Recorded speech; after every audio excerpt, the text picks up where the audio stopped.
Ravi de vous retrouver pour cette grande session d'information. Bienvenue sur Gabon 24.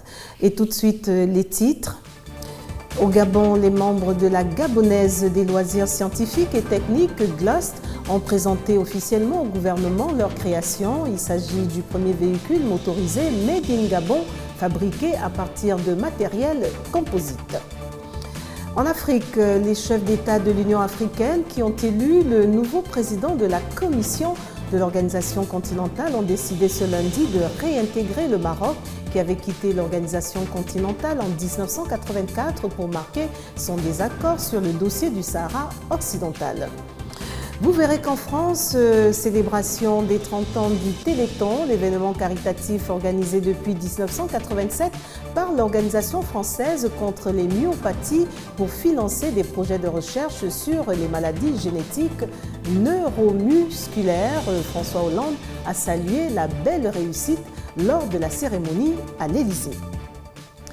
Voilà pour le fil conducteur de cette grande session. Madame, Monsieur, voici votre journal. Et nous commençons par la page du Gabon. Tout d'abord, au cours de la célébration du 10e anniversaire de l'Union pour la nouvelle République UPNR, le week-end écoulé, Louis Gaston Maïla, président du dit parti, a invité les leaders de l'opposition, dont Jean Ping, à participer au dialogue annoncé par le président de la République.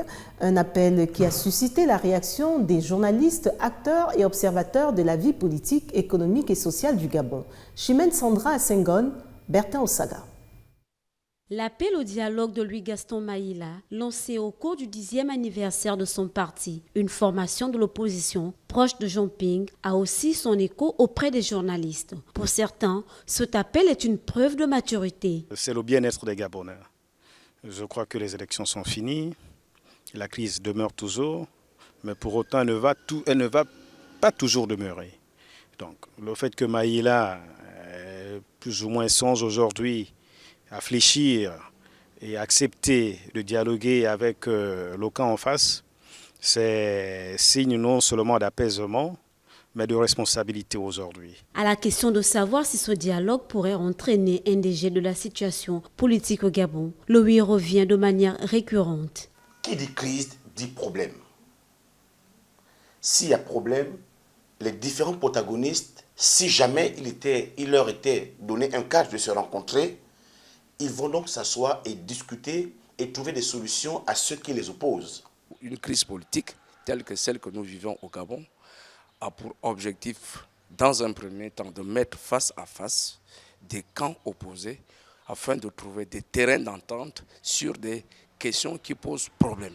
Après les batailles rangées, il semble que la classe politique tend à s'accorder sur ce qui paraît pour beaucoup d'observateurs comme la meilleure porte de sortie de l'impasse politique.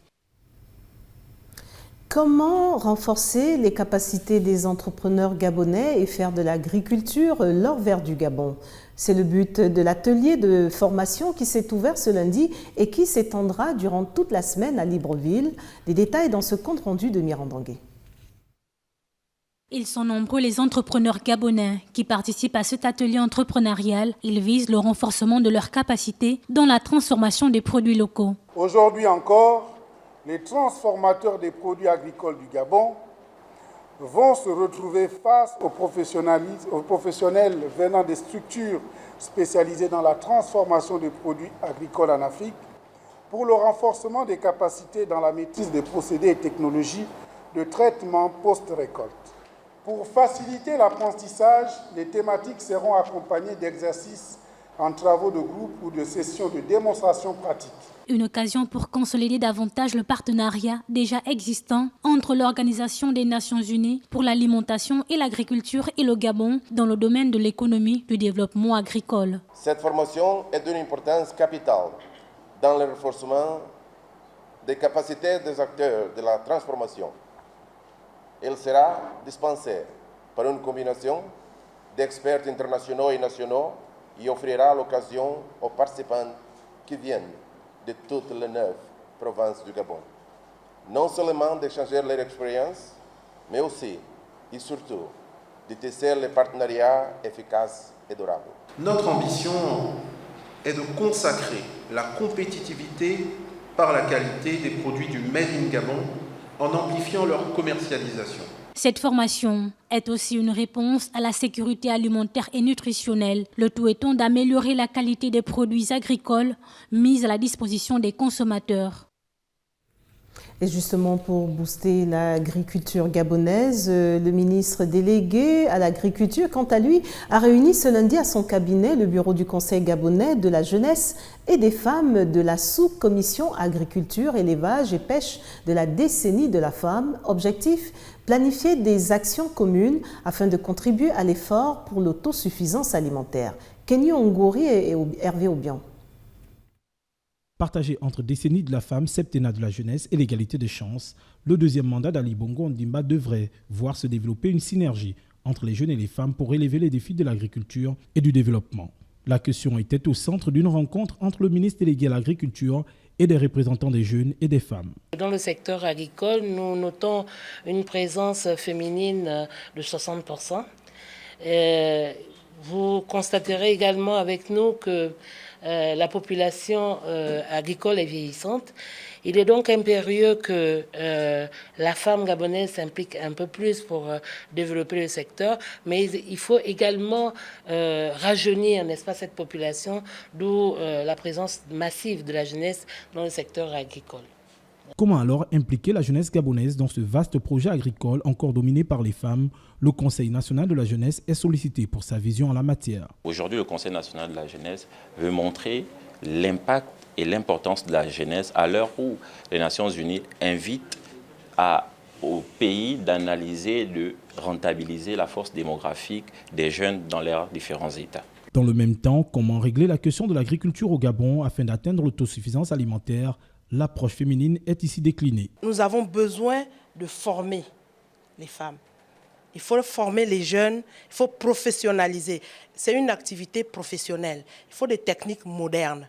Établir un pont entre les femmes et la jeunesse pour favoriser la diversification de l'économie et décupler les efforts pour permettre au Gabon d'atteindre l'autosuffisance alimentaire est le but de cette synergie impulsée par cette rencontre.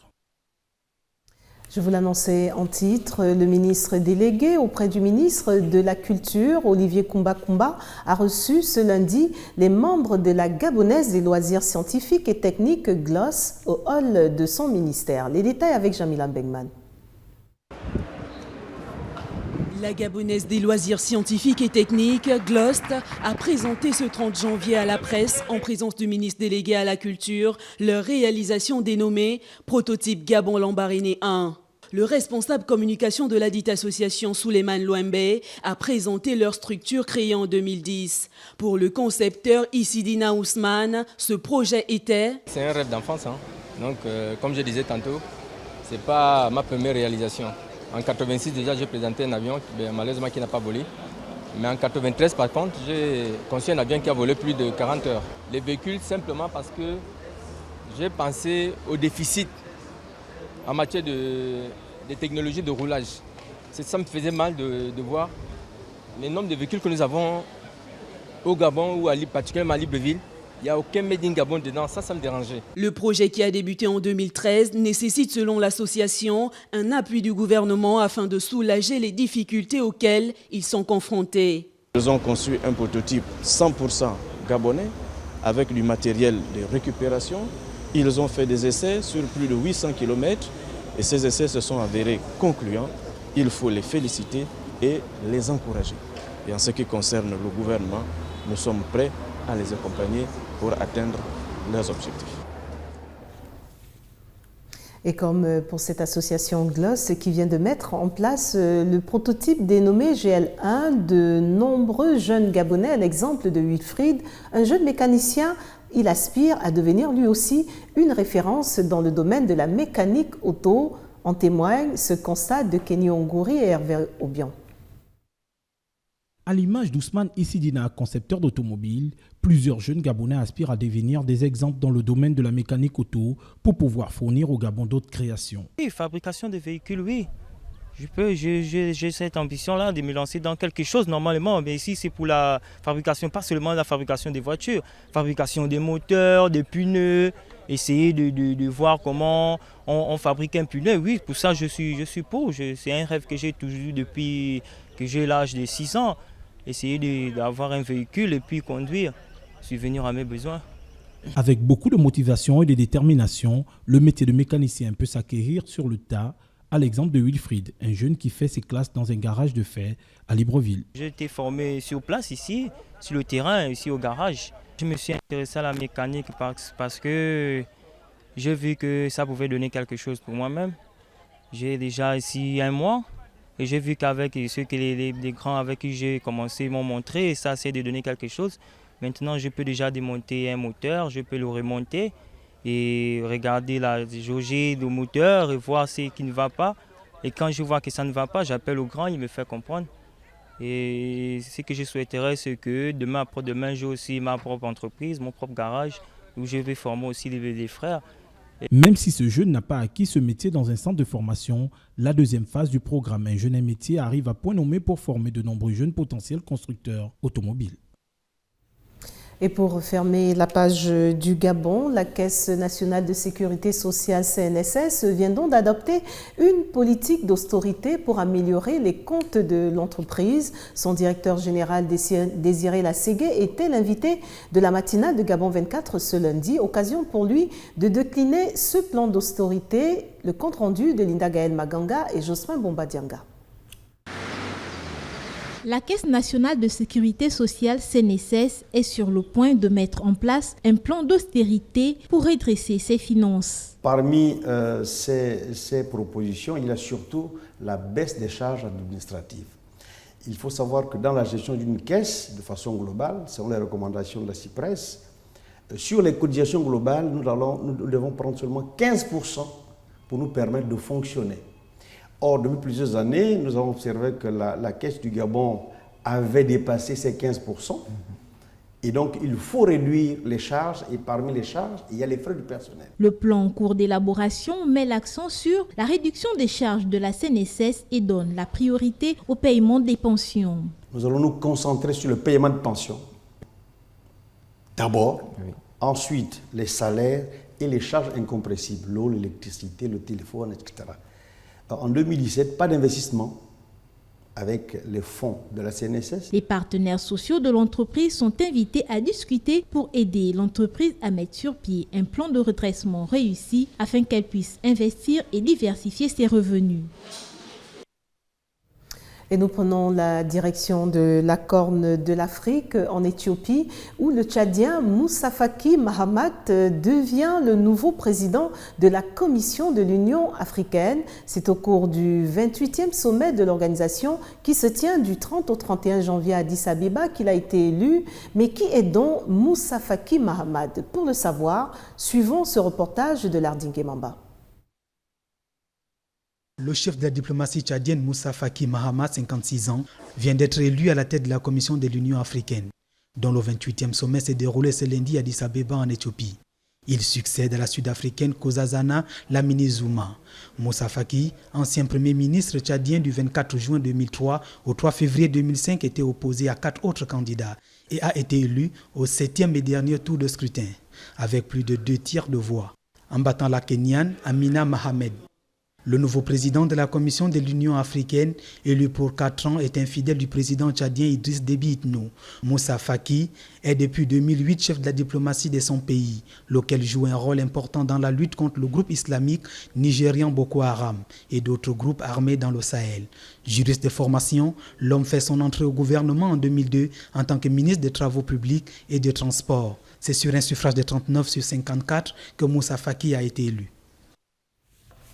Et en rapport avec cette actualité, le président du Gabon, Ali Bongo Ondimba, a félicité le Maroc pour son retour dans la grande famille de l'Union africaine, de même qu'il a félicité le président guinéen Alpha Condé pour sa désignation à la présidence de l'Union africaine. Et toujours en Éthiopie, le Maroc réintègre donc l'Union africaine. Ce lundi, la Commission de l'Union africaine a accepté de réintégrer le Maroc au sein de son organisation, alors que celui-ci avait quitté l'organisation continentale en 1984 pour marquer son désaccord sur le dossier du Sahara occidental.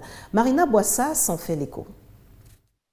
Les chefs d'État de l'Union africaine ont décidé ce lundi de réintégrer le Maroc dans l'organisation continentale, alors qu'il avait quitté l'organisation en 1984 sous le règne du roi Hassan II, qui marquait son désaccord sur le dossier du Sahara occidental. Outre l'élection du nouveau président de la Commission de l'Union africaine, lors de ce 28e sommet, la réintégration du Maroc au sein de l'UA était l'événement le plus attendu.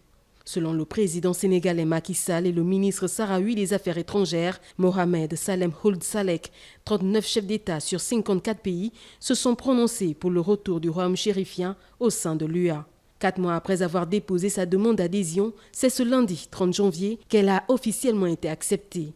Le royaume chérifien est ainsi admis après un long travail diplomatique à travers tout le continent qui a suscité quelques tergiversations. Lors du huis clos des chefs d'État, tous les pays ont exprimé leur position. Si 39 ont répondu positivement, une dizaine a exprimé des réserves. Le nouveau président en exercice de l'Union africaine, Alpha Condé, a alors déclaré que la majorité devait triompher. Reste à savoir ce qu'il adviendra de la République arabe sahraoui démocratique, portée depuis le 27 février 1976 par le Front Polisario qui revendique la souveraineté sur le territoire du Sahara occidental jusqu'à ce sommet. Pour l'Union africaine, la République arabe sahraoui démocratique est un État africain. Elle est membre à part entière de cette organisation depuis 1982. Et puis, les chefs d'État africains réunis ce lundi dans Addis Abeba pour le 28e sommet de l'Union africaine ont désigné le président en exercice, de même qu'ils ont élu le président de la Commission. Quelles sont les thématiques qui ont été abordées au cours des discussions ? Esquisse de réponse dans ce regard de Jamilan Benman. Le retour du Maroc dans l'organisation et la succession du président de la Commission de l'Union africaine ont été actés. C'est en septembre dernier que le Maroc a officiellement formulé une demande de réintégration au sein de l'organisation panafricaine. La question est de savoir si le pays acceptera de siéger aux côtés de la République arabe sahraoui démocratique au sein de l'Union africaine ou si cette dernière va tomber en disgrâce. L'autre sujet important, c'est le renouvellement de la commission de l'UA. Sur les 5 candidats en lice, c'est au final le Tchadien Moussa Faki Mahamat qui a été élu à la tête de la commission de l'Union africaine face à la Kenyane Amina Mohamed qui était donnée favorite. 8 postes de commissaires sont également renouvelés, dont notamment celui du commissaire à la paix et à la sécurité, qui devrait être l'objet d'un duel entre l'Algérie et le Nigeria. Plusieurs crises touchant le continent sont également à l'agenda du sommet, notamment le chaos en Libye, la menace djihadiste au Mali et la crise au Soudan du Sud. À l'ouverture du sommet, le président guinéen Alpha Condé a été désigné pour assurer pendant 1 an la présidence de l'organisation et succède ainsi au Tchadien Idriss Déby. Direction la Zambie, où les menstruations féminines sont un sujet tabou, mais cela n'a pas empêché le gouvernement de faire voter une loi qui autorise les femmes à ne pas travailler quand elles sont indisposées 1 jour par mois, une fête des mères qui crée la polémique. En témoigne ce reportage. Quand ses règles sont trop douloureuses, Choupe Luchembe ne va pas au travail. Pas besoin de fournir un certificat médical ou de donner des explications à son employeur. En Zambie, la loi permet aux femmes de rester chez elles 1 jour par mois. Cela m'aide à gérer mes besoins physiologiques. En tant que femme, c'est évident qu'une fois par mois, j'ai besoin d'un jour loin du bureau pour prendre soin de moi correctement. Par pudeur, cette journée est surnommée la fête des mères, que les femmes aient des enfants ou pas. Ce droit unique en Afrique a été instauré en 2015 et seuls quelques pays asiatiques ont des lois similaires, comme le Japon ou l'Indonésie. Mais tous les Zambiens n'approuvent pas cette mesure. Certains assurent que beaucoup de femmes abusent de ce droit. Je n'ai jamais pris la fête des mères. À mon avis, donner 12 jours de congés supplémentaires par an à la moitié de la population active, c'est contre-productif. Les fonctionnaires comme les employés du privé ont le droit à cette journée non travaillée. Et même si certaines entreprises se plaignent de l'impact sur la productivité, le gouvernement défend la loi. Toutes les femmes ne prennent pas la fête des mères en même temps, ça tombe à des moments différents. Si elles partaient toutes le même jour, alors oui, d'accord, les entreprises fermeraient. Mais ce n'est pas le cas et il n'y a aucune preuve que la productivité soit faible ou ait été affectée. Certaines femmes rapportent des abus dans l'autre sens. Des patrons qui refusent d'accorder cette journée. Mais au final, cette loi est appliquée sans trop de friction, à la grande fierté des ONG, dans un pays où tout ce qui est lié à la sexualité est généralement tabou.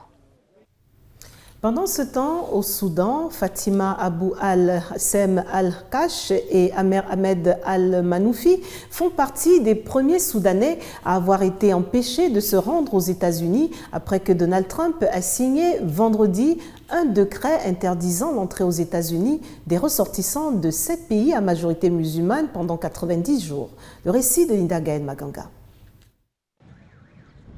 Les premières personnes au Soudan frappées par le décret sur l'immigration signé par le président Donald Trump expriment leur désarroi d'avoir été ainsi refoulées aux portes des États-Unis. Nous avons passé les contrôles à l'aéroport de Khartoum et pris un vol pour Doha. Mais une fois arrivés là-bas, on a été surpris quand on nous a demandé de nous mettre de côté avec d'autres Soudanais, des Iraniens, des Irakiens et des Syriens. Nous avons attendu. Puis un membre de l'ambassade américaine est arrivé et nous a dit que seuls les détenteurs d'une carte verte pouvaient passer. Les gens qui avaient des visas de touristes comme nous ont été interdits d'accès aux États-Unis. D'autres ressortissants soudanais touchés par l'interdiction craignent le pire pour leurs entreprises et les relations de coopération avec les entreprises américaines.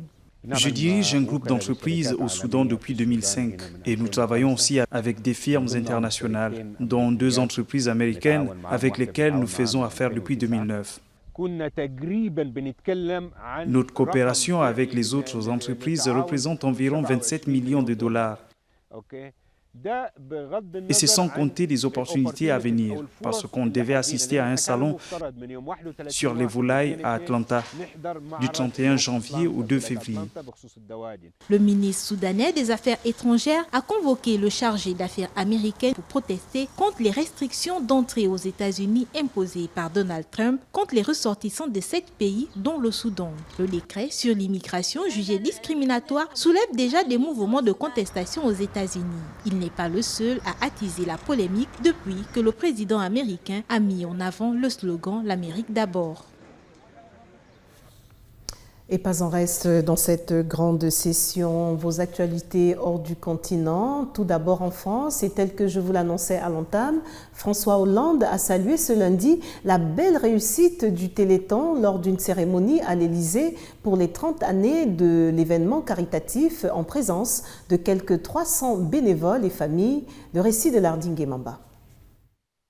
30 heures d'émission en direct pour collecter des dons en faveur des pathologies rares. Le Téléthon fête son 30e anniversaire, événement sans équivalent dans le monde. Il réunit devant leur petit écran 5 millions de personnes à lui seul. Le président François Hollande a salué la belle réussite de ce programme. Que de chemin parcouru, vous l'avez dit, Madame la Présidente. 4 gènes étaient connus il y a 30 ans, 4000 sont identifiés aujourd'hui, permettant un diagnostic précis pour des milliers de malades dont l'espérance de vie a progressé de 15 ans durant cette période. Vous avez donné de la vie, vous avez donné de la fierté, vous avez donné de la dignité, vous avez donné de la confiance, vous avez donné de l'espoir, ce qui est essentiel.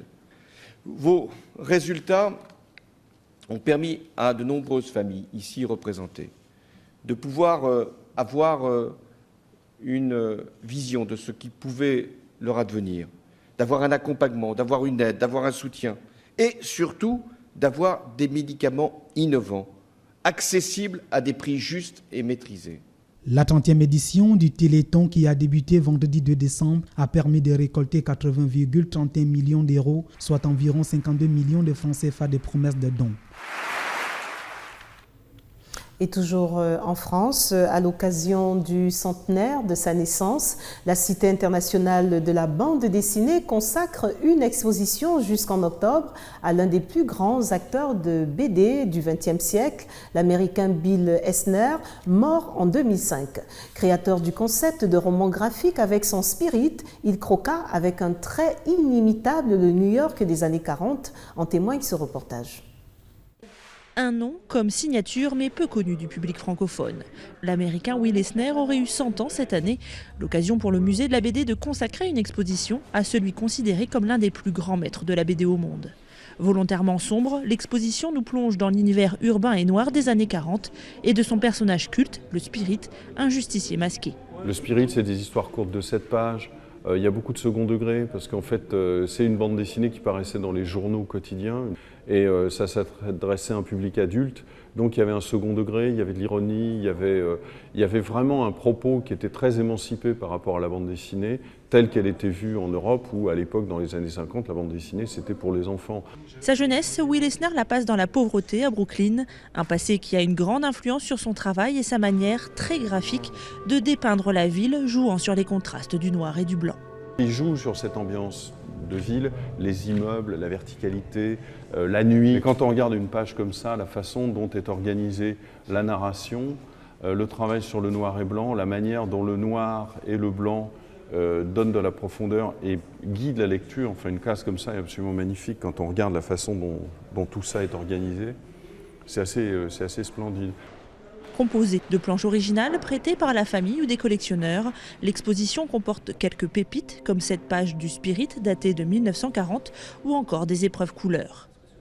Une autre partie est consacrée à la deuxième vie artistique d'Eisner lorsqu'il se lança dans le roman graphique au milieu des années 70.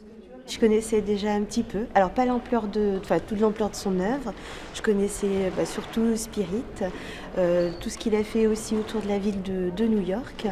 Et là, voilà, je découvre d'autres facettes de son travail, c'est très intéressant. Un travail reconnu par ses pairs. Aux États-Unis, les prix récompensant les meilleurs ouvrages de bande dessinée décernés chaque année s'appellent les Eisner Awards. L'exposition restera ouverte au public jusqu'en octobre prochain. À présent, le rappel des titres avant de refermer cette grande session d'information. Au Gabon, les membres de la Gabonaise des loisirs scientifiques et techniques, GLOST, ont présenté ce lundi officiellement au gouvernement leur création. Il s'agit du premier véhicule motorisé Made in Gabon, fabriqué à partir de matériel composite. Vous l'avez vu en Afrique, les chefs d'État de l'Union africaine qui ont élu le nouveau président de la commission de l'organisation continentale ont décidé ce lundi de réintégrer le Maroc qui avait quitté l'organisation continentale en 1984 pour marquer son désaccord sur le dossier du Sahara occidental. Et puis nous étions en France où on a célébré les 30 ans du Téléthon, l'événement caritatif organisé depuis 1987 par l'Association française contre les myopathies pour financer des projets de recherche sur les maladies génétiques neuromusculaires. François Hollande a salué la belle réussite lors d'une cérémonie officielle à l'Élysée. Voilà, Madame, Monsieur, ce qui met un terme à cette grande session d'information au nom de toute l'équipe. Merci pour votre fidélité. L'information continue sur Gabon 24, mais en attendant, n'oubliez surtout pas que quoi qu'il arrive entre-temps, gardez le sourire. Au revoir.